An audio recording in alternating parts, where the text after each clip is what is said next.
अस्सलाम वालेकुम स्टूडेंट्स, कैसे हैं आप लोग। स्टूडेंट्स, आज हम चैप्टर नंबर 4 जो आपके स्मार्ट सिलेबस के अकॉर्डिंग लास्ट टॉपिक पढ़ रहे हैं, law of conservation of energy. Students, law of conservation of energy की क्या स्टेटमेंट है उसको डिस्कस करने से पहले मैं चंद एक एग्जांपल्स हैं जो आपसे शेयर करना चाहती हूँ, और उनमें से एक एग्जांपल आप लोग लास्ट टॉपिक में interconversion of potential energy and kinetic energy में डिस्कस कर चुके हैं। तो स्टूडेंट्स, आइए देखते हैं इसमें। फर्स्ट ये मैंने डायग्राम बनाई हुई है कि अगर फ़र्ज़ करें जिस तरह से हम लोगों ने इंटरकन्वर्जन वाले टॉपिक में पढ़ा था, काइनेटिक एनर्जी पोटेंशियल एनर्जी, ये पॉइंट ए है, पोजीशन बी है और ये पोजीशन सी है। तो 3 पोजीशंस थी। तो जब बॉडी फ्रीली फॉल कर रही थी, नीचे ज़मीन की तरफ गिर रही थी सरफेस ऑफ अर्थ पर, तो स्टूडेंट्स 3 डिफरेंट पॉइंट्स पे पोटेंशियल एनर्जी जो है वो चेंज हो रही थी। यहाँ पे पोटेंशियल एनर्जी mgh यानी मैक्सिमम थी और काइनेटिक एनर्जी तो जो थी वो 0 थी। पॉइंट बी पर कुछ form of energy potential energy थी और कुछ काइनेटिक एनर्जी थी। लेकिन पॉइंट सी पर फिर से पोटेंशियल एनर्जी क्या हो जाएगी स्टूडेंट्स, 0, और काइनेटिक एनर्जी जो है वो क्या हो गई, मैक्सिमम। ठीक हो गया स्टूडेंट्स, mgh के बराबर।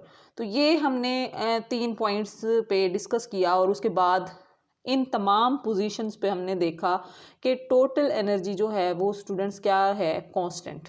चाहे पोजीशन ए है, पोजीशन बी है, पोजीशन सी, तीनों पे सेम थी वैल्यू टोटल एनर्जी की, जो कि mgh के बराबर आ रही थी।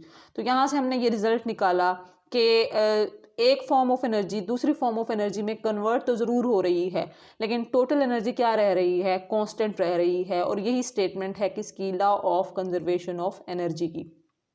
ठीक हो गया स्टूडेंट्स। तो नेक्स्ट मैं आपको एग्जांपल देना चाहती हूँ जो आप लोगों के टॉपिक से रिलेटेड है, law of conservation of energy के हवाले से। कि फ़र्ज़ करें आपने हाथ में कोई कप, कोई गिलास, कुछ भी पकड़ा हुआ है। जब आपने इसको some height from the floor या from the surface of earth रखा हुआ है, तो उस वक्त इस इंस्टेंट ऑफ टाइम पे जो आपके पास इस कप की एनर्जी है वो कौन सी है, ग्रेविटेशनल पोटेंशियल एनर्जी, और वो किसके बराबर हो जाएगी, mgh के बराबर। ठीक हो गया स्टूडेंट्स, ये ग्रेविटेशनल पोटेंशियल एनर्जी। और इस टाइम जो इसकी काइनेटिक एनर्जी है वो कितनी है, 0। लेकिन स्टूडेंट्स जैसे ही ये अगर आपके हाथ से सडनली गिर जाता है कप, और गिर कर ये जैसे ही यहाँ से मूव होना शुरू होगा, तो इसकी जो ग्रेविटेशनल पोटेंशियल एनर्जी है वो ग्रेजुअली चेंज होना शुरू हो जाएगी काइनेटिक एनर्जी में। ठीक हो गया स्टूडेंट्स। और जैसे ही ये कप ज़मीन से टकराएगा तो क्या होगा कि ये काइनेटिक एनर्जी कन्वर्ट हो जाएगी हीट और साउंड में। और इसके अलावा स्टूडेंट्स कप जो डिफरेंट पीसीज में ब्रेक आउट हो जाएगा, तो उस वक्त जो बाकी रेस्ट ऑफ द एनर्जी है वो कन्वर्ट हो जाएगी kinetic energy of moving pieces में। तो स्टूडेंट्स इसका मतलब ये हुआ कि यहाँ पे भी एनर्जी चेंजेस इन्वॉल्व हो रहे हैं। लेकिन अगर हम लोग यहाँ पे भी कैलकुलेट करें स्टूडेंट्स, तो total energy at every instant जो है वो क्या रहेगी, कांस्टेंट रहेगी। ये ज़रूर हो रहा है कि one form of energy another form of energy में कन्वर्ट हो रही है, लेकिन टोटल एनर्जी क्या रहेगी, कांस्टेंट रहेगी, कंजर्व रहेगी। तो इसका मतलब ये है, ये एग्जांपल भी according to law of conservation of energy है। ठीक हो गया स्टूडेंट्स। इसी तरह से एक और एग्जांपल लेते हैं हम, और वो क्या है स्टूडेंट्स के कैटापल्ट है, कोई भी गुलेल है जिसकी मदद से आप जो है ना वो किसी भी पत्थर वगैरह को दूर निशाना लगाना चाहते हैं, तो आप क्या करते हैं, यहाँ पे इलास्टिक टाइप कोई चीज़ बांध देते हैं और स्टोन को इस तरफ खींचते हैं, और इसमें इस स्टोन में जो एनर्जी स्टोर हो जाएगी वो कौन सी होगी, इलास्टिक पोटेंशियल एनर्जी। ठीक हो गया स्टूडेंट्स। अब जैसे ही ये मूव करना शुरू होगा, इलास्टिक पोटेंशियल एनर्जी कन्वर्ट हो जाएगी स्टूडेंट्स किस एनर्जी में, काइनेटिक एनर्जी में। ठीक हो गया स्टूडेंट्स। और जैसे ही ये elastic potential energy kinetic energy में कन्वर्ट होगी, ये स्टोन मूव करता हुआ जाएगा। फर्स्ट करें सामने कोई विंडो है और वो गिलास विंडो है, तो गिलास विंडो से ये स्टोन टकराएगा।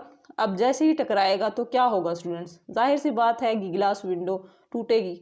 अब ये टूटेगी तो ये ब्रेक हो जाएगी पीसीज में। इसका मतलब ये है कि यहाँ पे काइनेटिक एनर्जी किस में कन्वर्ट हो गई है, फर्स्ट ऑफ ऑल हीट में कन्वर्ट होगी, फिर साउंड में कन्वर्ट होगी, और फिर मूविंग पीसीज जो हैं इसके गिलास के मूविंग पीसीज उनकी काइनेटिक एनर्जी में कन्वर्ट हो जाएगी। ठीक हो गया स्टूडेंट्स। तो ये थे एनर्जी चेंजेस। अब इसमें इन एनर्जी चेंजेस से हमने ये इफेक्ट इस्टेब्लिश किया कि one form of energy another form of energy में कन्वर्ट हो रही है, बिल्कुल हो रही है, लेकिन हर जगह पे अगर आप यहाँ पे इनका सम लेते जाएं तो टोटल एनर्जी हमारे पास क्या रहेगी, कांस्टेंट रहेगी, कंजर्व रहेगी। तो स्टूडेंट्स इन एग्जांपल से हमने ये नतीजा निकाला कि एनर्जी को ना तो हम क्रिएट कर सकते हैं ना डिस्ट्रॉय कर सकते हैं। हाँ, ये ज़रूर हो सकता है कि वन फॉर्म ऑफ एनर्जी को कन्वर्ट किया जा सकता है another form of energy में, और इसी को हम लोग नाम देते हैं law of conservation of energy का। अब स्टूडेंट्स यहाँ पे law of conservation of energy एक और बात भी कहता है कि यहाँ पे देखें कि one form of energy another form of energy में कन्वर्ट हो रही है, यानी पोटेंशियल एनर्जी काइनेटिक एनर्जी में कन्वर्ट हो रही है। वो कोई भी पोटेंशियल एनर्जी हो सकती है, इलास्टिक, ग्रेविटेशनल, तो वो पोटेंशियल एनर्जी चेंज हो रही है काइनेटिक एनर्जी में। एट द एंड जैसे ही वो बॉडी ज़मीन से टकराएगी हीट साउंड में कन्वर्ट होगी। तो इसका मतलब ये है स्टूडेंट्स कि law of conservation of energy ये भी कहता है कि ये जो यूज़फुल एनर्जी कन्वर्ट हुई है हीट और साउंड वगैरह में, इसको हम मज़ीद जो है ना अपने पर्पज़ के लिए यूज़ नहीं कर सकते, यूज़फुल पर्पज़ के लिए। ये हमारे लिए यूँ समझे वेस्ट हो गई है ये एनर्जी। ठीक हो गया स्टूडेंट्स, जो हीट और साउंड की फॉर्म में वेस्ट हो गई है। तो इसका मतलब ये है कि हम एक यूज़फुल एनर्जी को यूज़लेस एनर्जी में कन्वर्ट होता हुआ देख रहे हैं, लेकिन हम उसको यूज़ नहीं कर पा रहे। तो यही law of conservation of energy कहता है कि कुछ फिर ज़रूरत है कि नए एनर्जी सोर्सेज भी दरियाफ्त होने चाहिए, जिसकी मदद से इस एनर्जी जो वेस्टेज हो रही है इसको कंजर्व किया जा सके। हालांकि देखा जाए तो टोटल एनर्जी क्या रहती है, कंजर्व रहती है, सेम रहती है, कांस्टेंट रहती है। ठीक हो गया स्टूडेंट्स।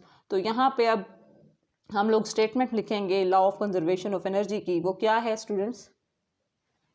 वो स्टेटमेंट है students, an energy can never be created, can not be destroyed, but can be converted from one form to another form. This is known as law of conservation of energy. तो इंशाल्लाह students next topic में हम exercise discuss करेंगे आपकी इस chapter की। तब तक के लिए अल्लाह हाफिज़।